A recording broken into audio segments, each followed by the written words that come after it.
신의 한수, 신의 한수라고 하는 말이 있죠. 원래는 바둑 용어입니다. 바둑을 두는데 정말 신적인 통찰력을 가지고 탁 돌 하나를 놨더니 상대방이 허를 완전히 찔러버린 거예요. 그 한 판으로 대국이 끝나버리는, 뒤집혀버리는 그러한 한수, 신의 한수라고 이야기를 하죠. 이것이 나중에는 일반 용어와 같이 여기저기에 쓰이게 되었습니다.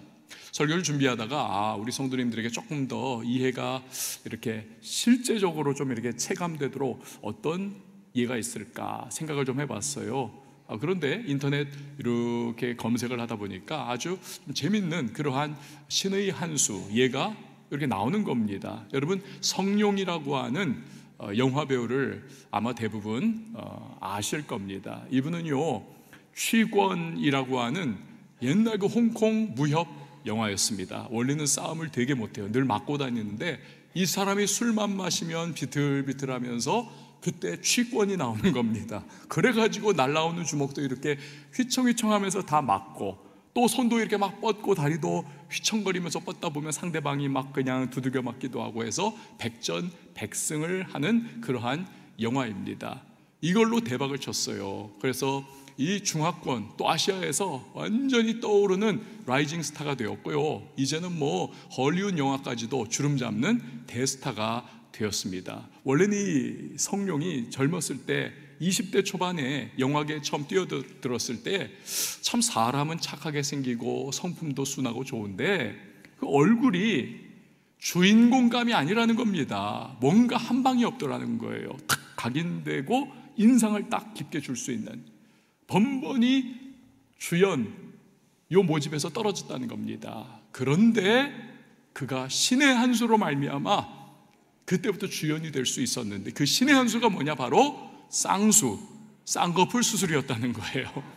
여러분, 비포 애프터를 한번 보십시오. 왼쪽 사진 좀 뭔가 눈이 풀려 있고 맹해 보이잖아요. 사람은 착해 보이는데, 근데 쌍꺼풀 수술 딱 하고 나서 인상이 탁 깊게 되고 진하게 되고, 그러면서 이 사람이 감독들의 눈에 딱딱 띄면서 주연 배우로 발탁이 될 수가 있었더라.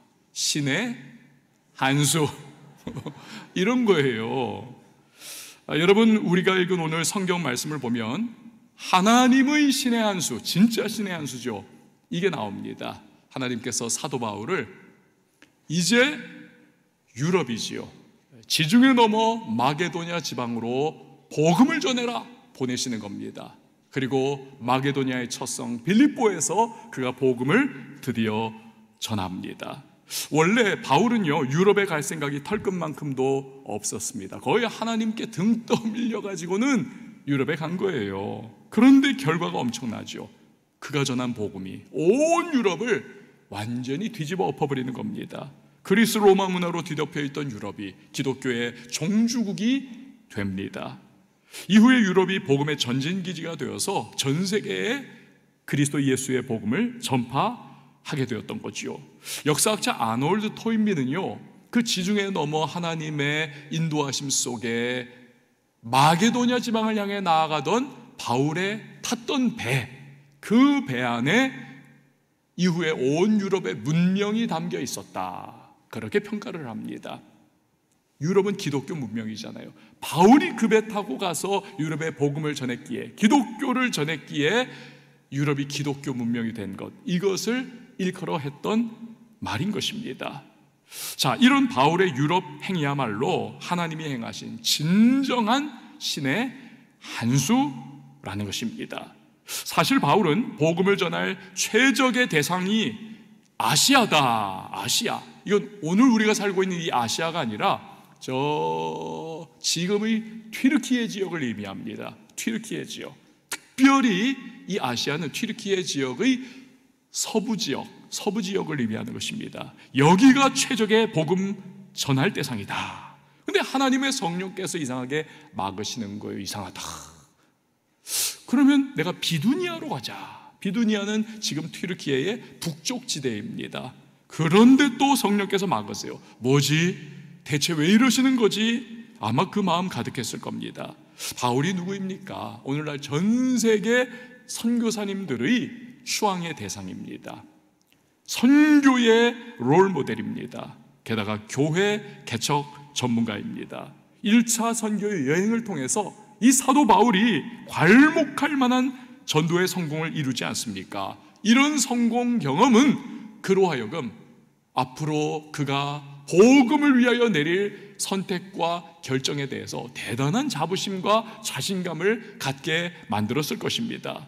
천성적으로도요, 그는 어떤 난관이 가로막혀도 뚫고 나가 돌파하는 열정 인생의 주인공입니다. 예를 들어서 예루살렘은 어떤 곳입니까?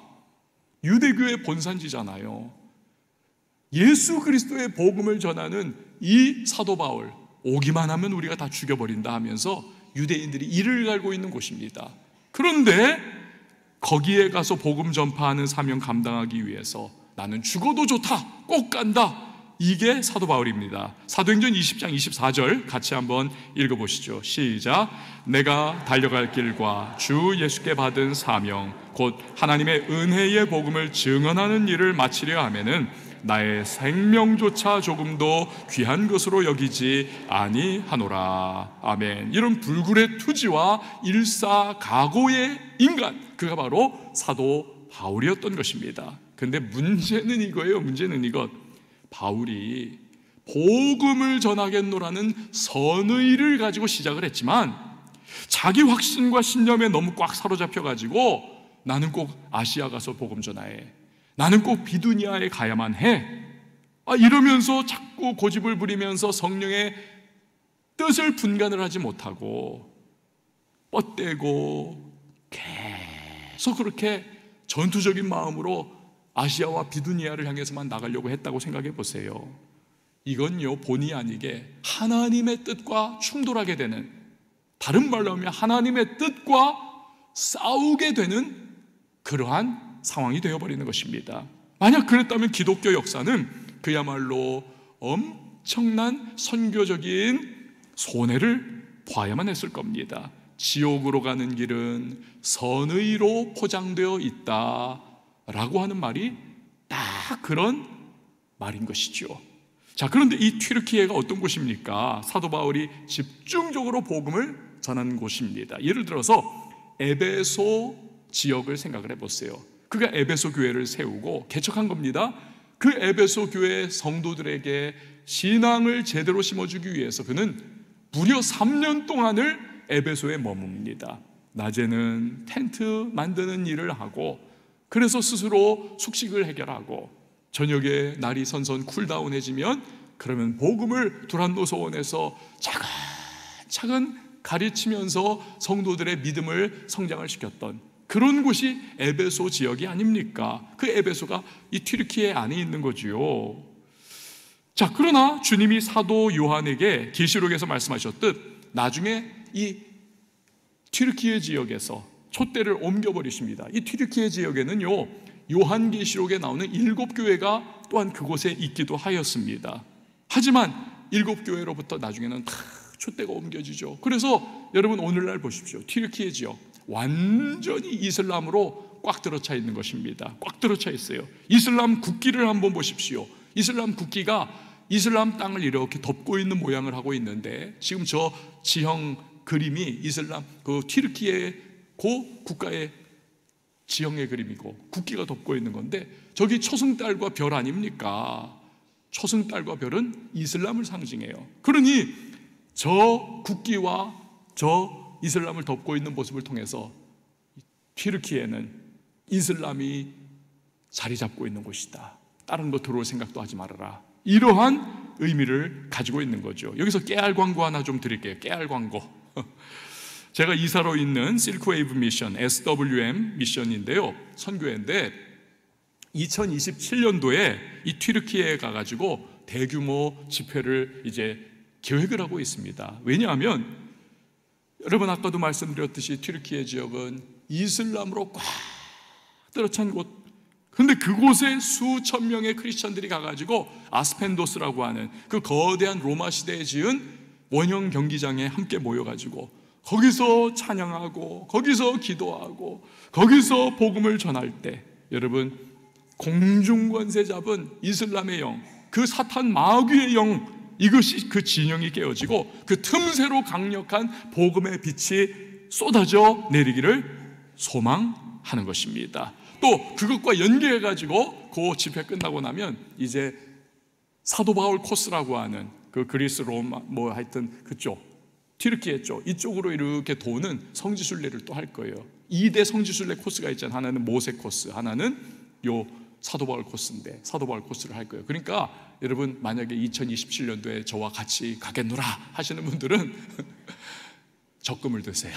저금을 하셔야 됩니다. 지금부터 2년 남은 지금부터 차근차근. 자, 다시 성경으로 돌아와서 바울은요 아시아 지역을 떠나서 유럽으로 가라고 하시는, 그러나 처음에는 내키지 않는, 나는 아시아와 비두니아인데 이 충돌되는 상황에서 하나님과 싸우지 않더라는 것입니다. 자기 생각과 의지를 다 꺾어버립니다. 그리고 지중해를 건너가지고 마게도니아 지역 빌립보로 나갑니다. 이걸 두고 복음이 동쪽인 예루살렘에서 서쪽인 유럽으로의 진출이다. 그래서 복음의 동진이라고 이야기를, 서진이라고 합니다. 복음의 서진. 이 복음의 서진을 통해서 유럽이 결국 나중에 복음화가 된 이후에, 완전히 기독교 문명이 된 이후에 이 복음이 다시 동진을 합니다. 그래서 아시아와 중국과 나중에는 우리나라까지도 복음을 받아들이게 되고, 오늘날 대한민국의 찬란한 기독교의 부흥과 성장의 역사, 세계 기독교 역사가 깜짝 놀라는 대한민국의 기독교 부흥의 대역사가 나타나게 된 것입니다. 이걸 복음의 동진이라고 말을 합니다. 자, 여기서 우리가 알 수 있는 것이 무엇입니까? 하나님은 항상 옳으시다. 하나님은 항상 옳구나. 여러분, 사실 이 문장 하나님이 항상 옳다를 오늘 설교의 제목으로 할까 생각도 했었어요. 하지만 적용점을 더 강조를 해야 되겠다. 그래서 하나님과 싸우지 마십시오. 하나님과 싸우지 말라. 이걸 오늘 설교의 제목으로 삼은 것입니다. 저를 한번 따라해 주시면 좋겠습니다. 하나님이 항상 옳다. 하나님과 싸우지 말라. 그렇습니다. 여러분, 하나님과 싸워봤자 내 손해예요. 내 손해. 내 손해입니다. 살면서 중요한 선택과 결정들을 내리죠. 때로는 우리가 하나님의 뜻에 부합되기도 합니다만, 때로는 하나님의 뜻과 계획에 부합하지 않는 선택과 결정을 내릴 때도 있습니다. 본의 아니게 하나님과 싸우는 것과 같은 상황이 되는 것이죠. 그러나 우리가 반드시 기억해야 할 것, 하나님이 항상 옳다. 하나님이 항상 옳다. 이걸 우리가 기억해야만 합니다. 그렇습니다. 하나님은 전지전능하시고 우리 하나님은 지혜와 지식이 무궁하신 하나님이십니다. 욥을 보십시오. 욥은 너무나 신실한 하나님의 사람이었지만 그 인생의 비참한 비극과 고통과 괴로움과 시련이 물밀듯이 밀려오잖아요. 10자녀 다 죽고 재산 다 탈취당하고 자기 몸에도 악창이 들려서 죽는 게 사는 것보다 낫겠노라. 늘 밤마다 그냥 밤새 꼬박꼬박 비명질러야 하고 아내도 떠나가고 완전히 인생이 망가지는 이러한 시련이 다 찾아오니까 믿음은 저버리지 않지만 너무 괴로우니까, 인간이니까 왜 하나님이 이런 일들을 나에게 허락하시나, 왜 그러실까 하면서 잠시나마 신앙이 흔들려요. 그러면서 막 절규하지 않습니까? 그러한 욥의 의문을 잠재운 것은 하나님의 지혜와 지식의 무궁함에 대한 확신이었던 겁니다. 하나님이 말씀하세요. 욥아, 너 네가 지금 다 아는 것처럼, 네 인생에 나타난 일들을 다 네가 아는 것처럼, 네가 처음부터 끝까지 다 아는 것처럼 자꾸 불평도 말하고 나한테 자꾸 의문도 던지는데 너 한번 대답해봐라. 너네가 우주와 이 온 천하를 창조할 때 네가 거기 있었느냐? 내가 바다를 창조하고 바다 밑바닥에 내려갔을 때 너 거기에 있었느냐? 내가 파도의 경계를 정할 때 너 거기에 있었느냐?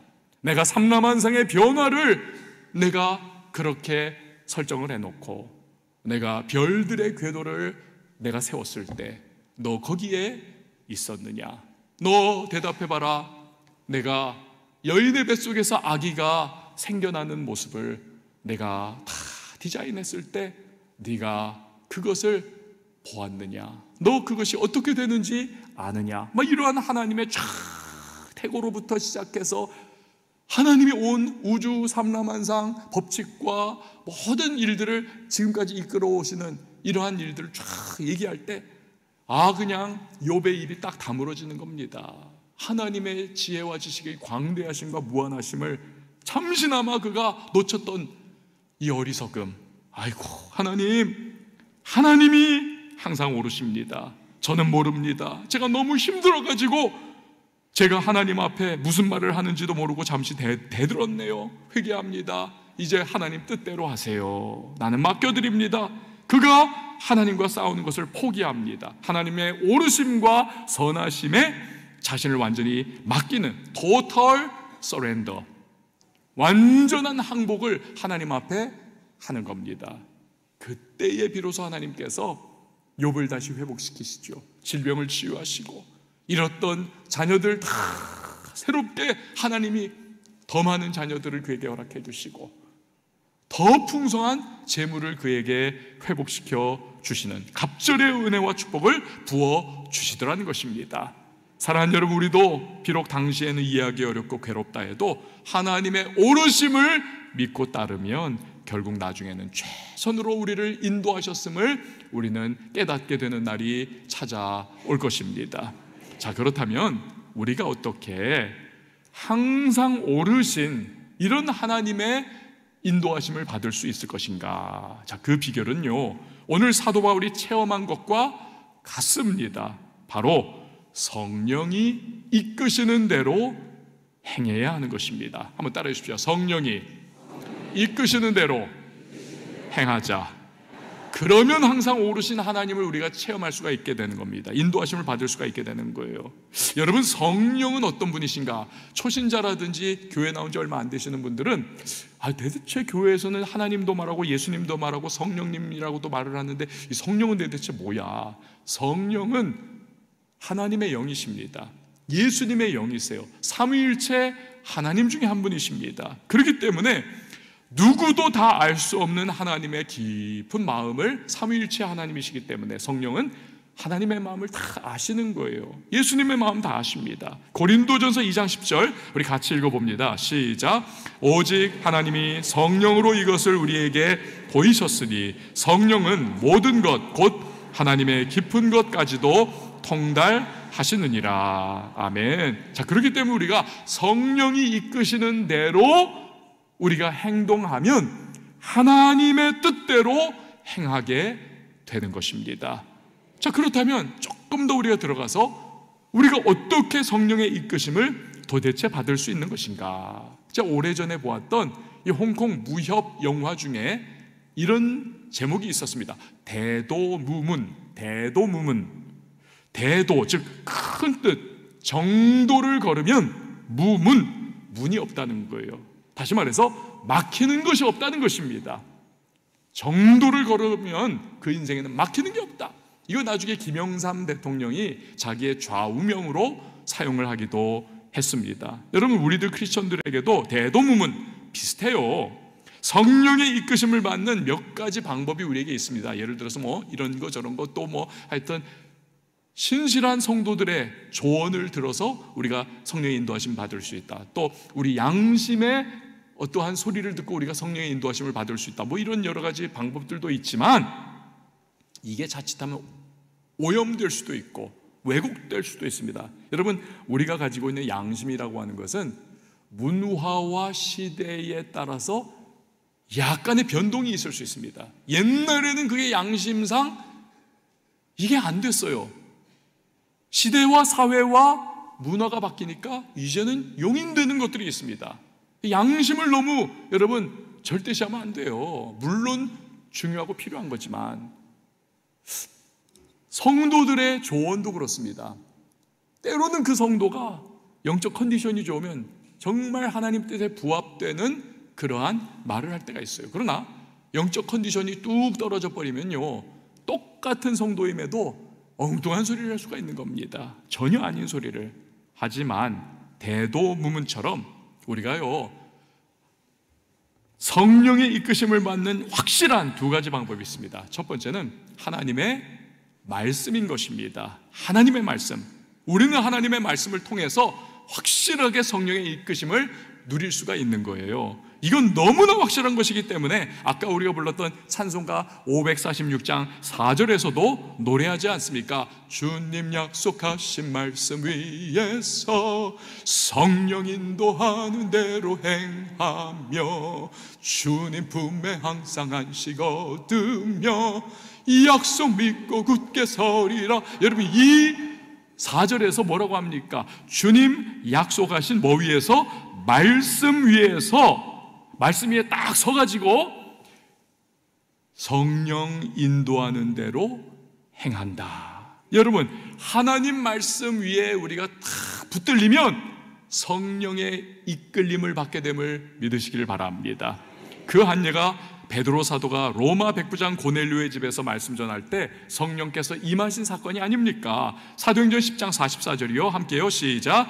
베드로가 이 말을 할 때에 성령이 말씀 듣는 모든 사람에게 내려오시니. 아멘. 말씀을 통하여 성령이 임하신다. 그래서 우리를 인도하시고 이끌어 가신다. 여러분, 제 아무리 하나님의 사람인 척해도, 제 아무리 성령의 인도를 받는다 자기 입으로 막 떠들어대도요, 잘 들으셔야 해요. 하나님의 말씀의 기준을 넘어가 버리면 그 사람은 하나님의 사람이 아닙니다. 그건 이단이에요. 그건 사입이에요. 고린도전서 4장 6절이 그것을 우리에게 말씀합니다. 형제들아, 내가 너희를 위하여 이 일에 나와 아볼로를 들어서 본을 보였으니 이는 너희로 하여금 기록된 말씀 밖으로 넘어가지 말라 한 것을 우리에게서 배워 서로 대적하여 교만한 마음을 가지지 말게 하려 함이라. 그러니까 하나님의 말씀을 통해서 우리는 성령의 인도하심과 이끄심을 받을 수가 있다라는 것입니다. 자, 우리 성령의 이끄심을 받는 두 번째 방법이 있습니다. 기도입니다. 기도예요. 여러분, 우리의 속에는 죄된 성품이 여전히 지금도 도사리고 있습니다. 구원받았어요. 그러나 천국 가기 전까지는 죄된 성품으로 말미암아 힘들어하기도 하고 유혹과 영향에 빠지기도 하는 겁니다. 물론 과거에 예수 전혀 예수와 상관없이 살았던 때하고는 좀 차원은, 클래스는 다른 겁니다. 전혀 예수 없이 살았을 때는 우리에게는요, 죄악을 대적할 수 있는 힘도 없었고 죄가 죄인 줄도 제대로 깨닫지 못했고 죄의 종노릇하면서 여기서 늘 그 울타리 안에서 살았던 그러한 존재였던 겁니다. 그러나 우리가 예수 믿고 구원받아 하나님의 자녀가 되면 비록 우리 안에 있는 연약한 죄성에 도전도 받고 공격도 받고 시험과 유혹도 받지만 우리는 얼마든지 그 죄의 유혹을 꺾어버리고 우리는 하나님의 뜻을 따라 나아갈 수 있음을 여러분 꼭 믿으시기를 바랍니다. 이게 예수 믿기 전과 후의 차이입니다. 문제는 우리 안에 여전히 이 죄된 성품, 육의 성품이죠. 이걸 육성이라고 합니다. 이 육성이 꿈틀꿈틀거리기 때문에 관리를 잘못하면 육성이 우리를 이끌어가는 것입니다. 육성이. 그러면 성령이 이끌어가시는 영성은 쪼그라들 수밖에 없는 거예요. 기도는 무엇인가? 하나님의 뜻 대신에 먼저 내가 행동하고 마치 내가 나의 주인인 것처럼 먼저 그냥 일하려고 하는 육체의 욕망을 꺾는 과정, 이것이 기도이기도 한 겁니다. 그리고 하나님께 집중하고 하나님께 초점 맞추고 하나님께 굴복하는 시간입니다. 그게 기도예요. 그래서 기도하면 하나님의 영인 성령께서 내 안에 임하시고 일하시기에 최적의 상태가 되는 겁니다. 그래, 기도는 성령께서 나를 이끄시고 통제하시고 인도하시고 주장하시고 다스리시는 상황이 되는 거예요. 그때부터 시작되는 겁니다. 그래요, 여러분, 기도가 그래서 너무너무 중요한 겁니다. 이번 산상 여러분 수량의 여러분 주제가 기도 외에 다른 것으로는, 기도 외에 다른 것으로는, 이거 이제 예수님께서 귀신 쫓아내셨는데 제자들은 귀신 못 쫓아냈잖아요. 제자들이 묻습니다. 예수님, 우리는 왜 못 쫓아냈습니까? 기도 외에 다른 것으로는 이런 종류가 귀신들이 나갈 수 없다 라고 예수님이 말씀하신 겁니다.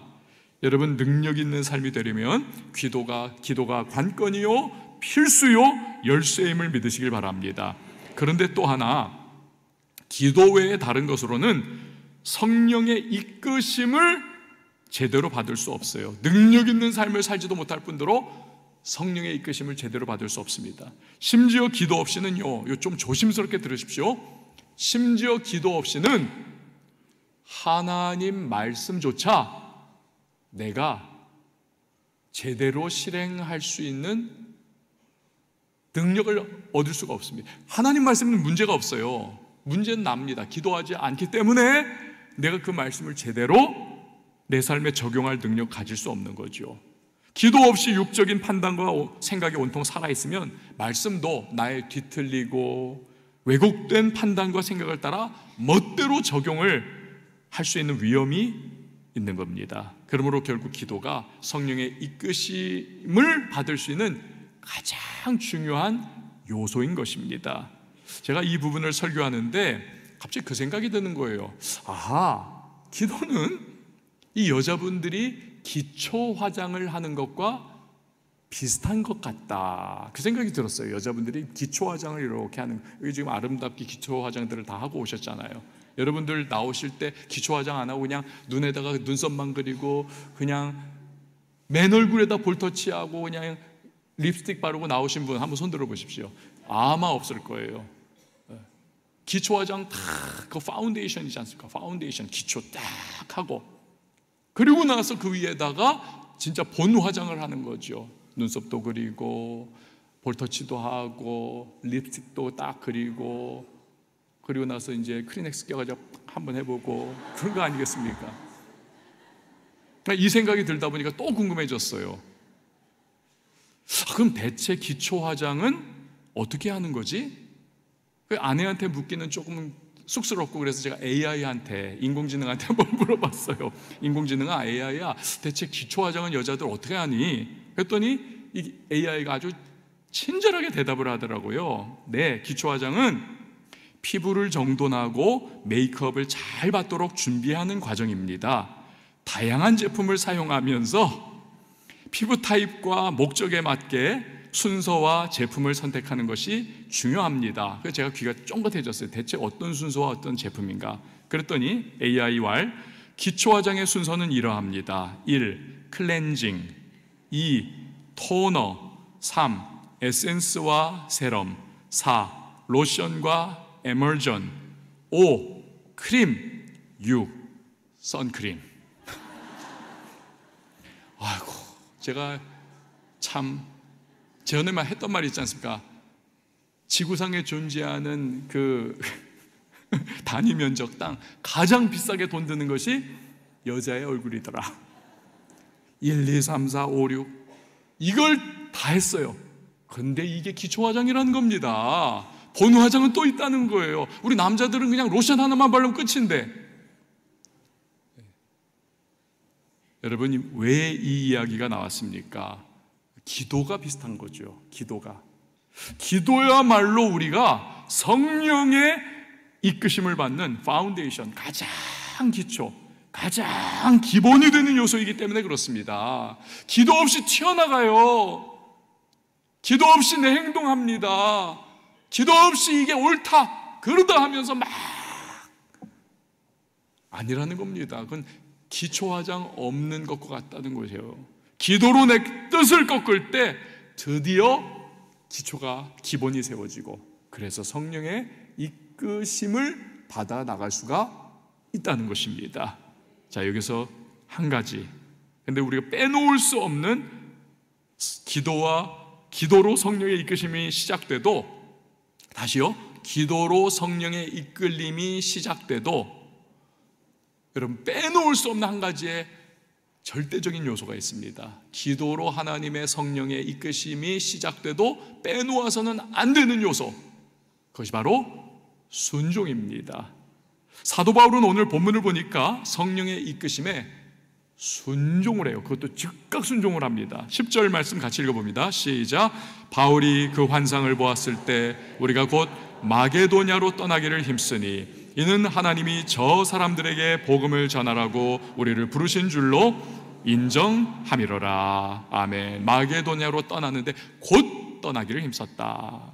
성령께서 아시아 복음 전하는 거 막으십니다. 이상하다. 비두니아 복음 전하는 것도 막으십니다. 왜 이러실까? 복음 전하는 것이 하나님의 뜻인데 너무나 의아해하는 사도 바울에게 마게도니아인의 환상, 유럽인의 환상을 통해서 이리로 건너오라, 지중해 건너서 우리에게 복음 전해달라 성령께서 이끄십니다. 아하! 그래서였구나. 막으신 이유가 성령께서는 나로 하여금 마게도니아 지역 유럽으로 가서 복음을 전하게 하시는구나. 그러자 사도 바울은 좌고우면하지 않고 진보다리를 싸고 배 타고 곧장 팀원들과 함께 지중해 건너 유럽으로 가더라는 것입니다. 여러분, 만약에 바울에게 이 순종이 없었다, 성령의 이끄심도 무용지물이 되는 겁니다. 이게 마치 뭐와 같으냐 하면요, 제가 지난 목요일날 신문 보다가 이거 어쩌나 이거 한탄을 했었어요. 지금 여러분 초등학교에서 수영, 이 생존 수영이 지금 필수가 되었습니다. 의무가 되었어요. 모든 초등학교가 다 이 생존 수영을 가르쳐야 하는데 문제는 뭐냐면 그 지역과 도시에 수영장이 몇 개가 없다는 게 문제지요. 게다가 학부모, 잘난 학부모들이 제일 문제예요. 이 학부모들이 자꾸 수영장 애들 보내지 말라는 겁니다. 왜? 우리 애 아토피 걸리면 어쩌냐는 거예요. 우리 아토피 걸리면, 아토피 걸리는 게 낫지 물에 빠져가지고 잘못되는 것보다는요. 생존 수영 그래서 못 배우게 하는 거예요, 자꾸. 그러니까 이런 이유 저런 이유 때문에 학교들이 자구책으로 그러면 수영을 가르치긴 해야 되는데 어떻게 하느냐, 애들을 교실에 앉혀놓고요, 애들한테 그 가상현실 기계 있잖아요, 눈에다가 그 VR이라고 하는 Virtual Reality라고 하는 이 기계를 딱 씌워놓고는 그 기계 안에서 수영장에 있게 하는 그런 화면이 나오는 거예요. 그러면 아이들이 자 애들아 이제 수영 시작하면 음파 이걸 하는 거예요. 여러분, 이거 뭐 하는 겁니까 도대체? 물에 던져놓으면 정말 수영하나요? 음파 이거 해가지고 얼마나 답답합니까? 근데 이 기사를 읽다가 제가 든 생각이 뭐냐면, 순종 없는 말씀, 순종 없는 기도가 이와 같지 않겠는가? 제 아무리 말씀 잘 알면 뭐하는가? 제 아무리 기도 많이 한다 하면 뭐하는가? 현실에 뚝 떨어져 놓으면 그 말씀, 그 기도 순종 없이는 이게요, 나를 살리지를 못하고 나로 하여금 정말 크리스찬다운 삶을 살게 하지 못하고 하나님의 뜻을 정말 성령의 이끄심을 제대로 내가 따라갈 수 있는, 그게 안 되는 거 아니겠습니까? 능력이 없는 거죠. 사무엘상 15장 22절 우리 같이 한번 읽어봅니다. 시작. 사무엘이 이르되 여호와께서 번제와 다른 제사를 그의 목소리를 청종하는 것을 좋아하심같이 좋아하시겠나이까? 순종이 제사보다 낫고 듣는 것이 수양의 기름보다 나으니. 아멘. 여러분, 순종할 때 말씀과 기도를 통해 받은 성령의 이끄심이 내 삶의 능력이 됨을 믿으시기를 바랍니다. 이 영어에 이런 말이 있습니다. Better late than never. Better late than never. 늦더라도, 늦게 하더라도 아예 안 하는 것보다는 낫다는 거예요. 저는 이 문장을 종종 씁니다. 제가 새벽기도 이거 지각할 때마다 저가 이걸 써요. 수면 시간이 짧다 보니까 너무 막 피로가 막 그냥 누적되다가 어떤 날에는 목사님에도 새벽 기도 때 늘 알람을 2-3개 맞춰놓고 있는데 그거 아예 못 들을 때가 있습니다. 아예 못 들어요. 그런데 이 뇌는 기억을 못하는데 몸은 기억을 하는 거예요. 그래가지고 그냥 하면서 막 이거 늦은 거 아니야 해가지고 막 그냥 깨는 거예요. 좀 늦은 시간에 딱 그래가지고 알람을 딱 보면은 5시 10분 막 이럴 때가 있습니다. 5시 반에 이제 새벽기도 시작인데 그러면 막 그냥 무슨 생각이 밀려오냐면, 지금 출발해도 내가 교인들이 이제 앉아있고 찬송 부를 때 내가 그제서야 어기저기 여기 기어서 앞으로 나와야 되는데 면목 없다. 그러면서 아예 안 가고 싶은 마음이 딱 들어요. 아예 안 가면, 아예 늦은 모습을 안 보이면 교인들이 좀 모르거든요. 졸려서 다들. 근데 앉아있는데 제가 늦게 쭉 올라가면 아이고 우리 목사님 늦었구나 이렇게 볼 거 아니에요. 그래서 아예 안 가고 싶다 그 생각이 들어요. 근데 그때마다 이 문장이 생각나는 겁니다. Better late than never. 늦더라도 가는 것이 안 가는 것보단 낫다. 이 생각이 들어서 또다시 하여튼 나가는 겁니다. 또다시. 여러분, 순종도 마찬가지입니다. Better late than never. 지각 순종, 늦은 순종이라 할지라도 불순종보다는 나은 것입니다. 불순종보다는. 왜냐하면 여러분, 불순종은요 아예 성령의 이끄심과 인도하심을 소멸시켜버립니다. 반면에 지각순종, 늦은 순종은 좀 시행착오를 겪긴 하지만 그래도 하나님의 이끄심, 성령의 인도하심의 궤도 안으로 늦게라도 들어가게 돼서 결국에는 주의 인도하심을 받을 수가 있기 때문에 그렇습니다. 저를 한번 따라해 주십시오. 늦은 순종이 불순종보다 낫다.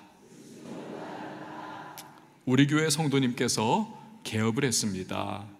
근데 그 개업을 하기 이전에는요 작은 그 공유 오피스에서 6개월 동안 거래처 하나 없이 지냈습니다. 그러다가 이제 새로운 사무실을 오픈을 한 거예요.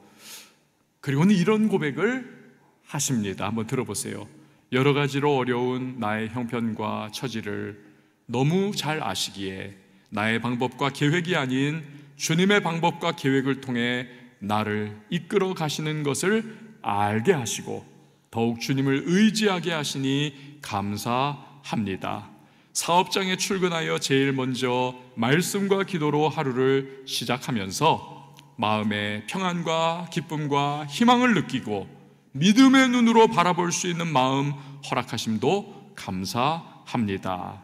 첫 사업장에서 느꼈던 막막함과 절망감의 시간들, 그리고 새로운 사업장을 열게 하신 이 모든 것도 실수 없으신 하나님의 계획 안에 있었음을 확신하며 감사합니다. 자, 여러분, 여기까지 이분이요 매일매일 말씀과 기도로 성령의 이끄심을 받기를 소원하고 있습니다. 소원하고 있어요.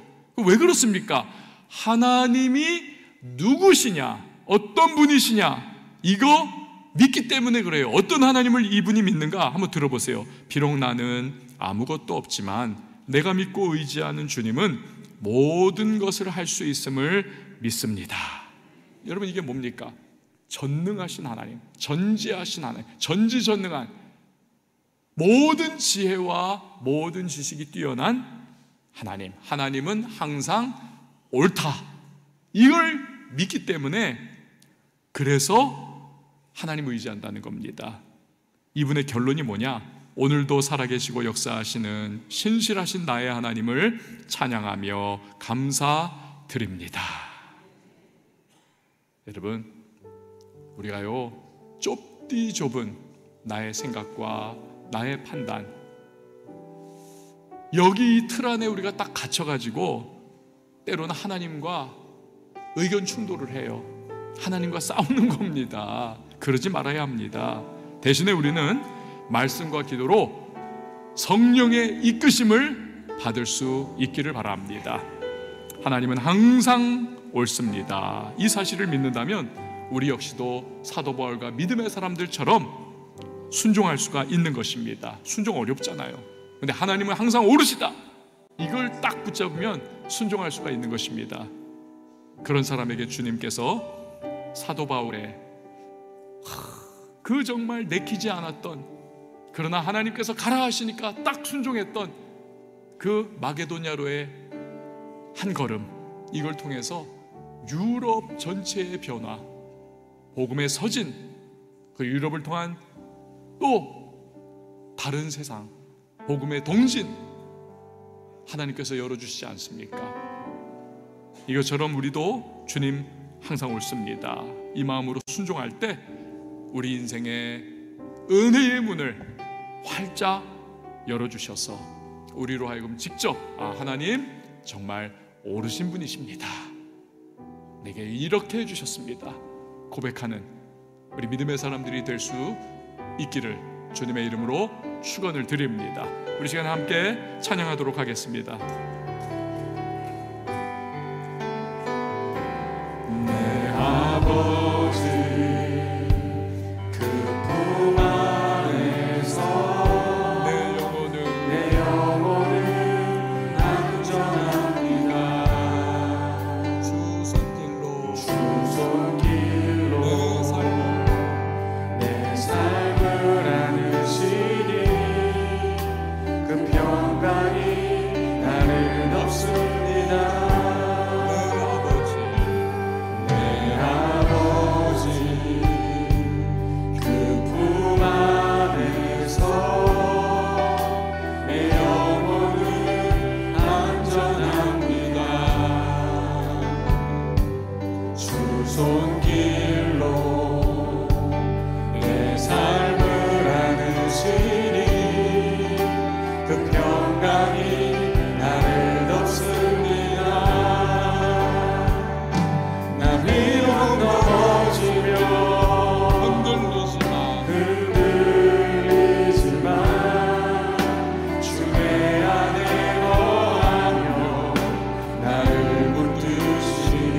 약속 안에서 내 영혼 평안해.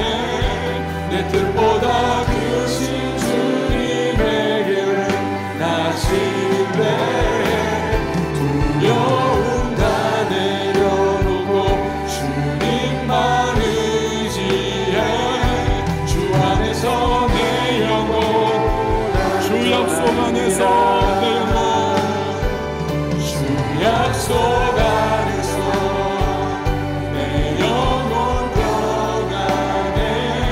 내 뜻보다 크신 주님에게 나 신뢰해. 두려움 다 내려놓고 주님만 의지해. 주 안에서 내 영혼 안전합니다. 여러분, 이 시간에 우리 함께 기도하시죠. 우리는요, 본인은 아닐 거예요. 그러나 때로 내 생각과 판단의 틀에 갇혀서 하나님의 계획, 하나님의 생각, 하나님의 인도하심을 충돌할 때가 있습니다. 하나님과 싸우는 거죠. 본인은 아니에요. 그러나 결과가 그렇습니다. 대신에 우리는요, 말씀과 기도로 성령의 이끄심을 받아야 합니다. 키는 하나님은 항상 옳다는 이 사실입니다. 하나님은 항상 옳다. 그러면 우리가 말씀 붙잡을 수 있고 기도할 수 있어요. 그리고 순종할 수 있습니다. 사도 바울처럼, 믿음의 사람들처럼. 그때 바울의 마게도냐 행, 그 작은 발걸음 통하여 유럽 선교의 거대한 문을 열어주셨듯 우리에게도 그 순종의 발걸음 통하여서 은혜의 문을 활짝 하나님께서 열어주시는 날이 올 것입니다. 오늘 이 말씀 기억하시면서 주님, 하나님과 싸우지 않게 하시고 항상 옳다는 그 사실을 주님 기억하면서 함께 순종하고 믿음의 길 걸어갈 수 있도록 도와달라고, 이 시간 우리 다 같이 주님의 이름 한번 외치고 통성으로 기도하며 나갑니다. 주여, 하나님 아버지 감사드립니다. 아버지 예배를 인도하여 주시며 감사드립니다. 주님의 귀한 말씀 통해서 아버지 믿음이 자라나기를 소망합니다. 아버지 믿는 들을 지어달라고 말씀하여 주셨는데 들을 수 있는 귀를 허락하여 주시고 믿음도 하여 주시고 붙들어 주시고 역사만 하여 주셔서 순종하게 하여 주시고 당의 길을 세상을 지내시는 주님께서 아버지 모시고 난방하고 다스리는 성도들 붙잡아주시고 아버지 기도의 입술 열어주시고 너의 인생 되돌아가여 주시옵소서. 아버지 하나님, 저희가 아버지 하나님께서 막혀서 아버지 하나님 사망이 막혔을지라도 주님께서 지시고 아버지 하나님 여호와의 이름에 놀란 축복이 있게 될 줄로 믿습니다. 내 마음을 거듭 먹게 주 하나님 선포되신 귀한 말씀 내 신비에 새기게 하여 주시고 아버지 신앙이 아버지 반석 위에 그 땅에 세워질 수 있도록 수여 들어주시고 힘주시고 능력주시고 은혜를 내려주시옵소서. 하나님 아버지, 하나님은 항상 옳으십니다. 그 하나님과 의견 충돌하며 싸우는 자 되지 않게 하여 주옵소서. 순종하며 말씀과 기도로 우리를 이끌어 가시는 성령과 발맞추어 행하는 우리 모두 되어 하나님께서 반드시 우리의 삶을 책임지시고 은혜로 공급하심을 경험하는 모든 왕성의 성도님들이 되게 하여 주시옵소서. 예수님의 이름으로 기도합니다. 아멘.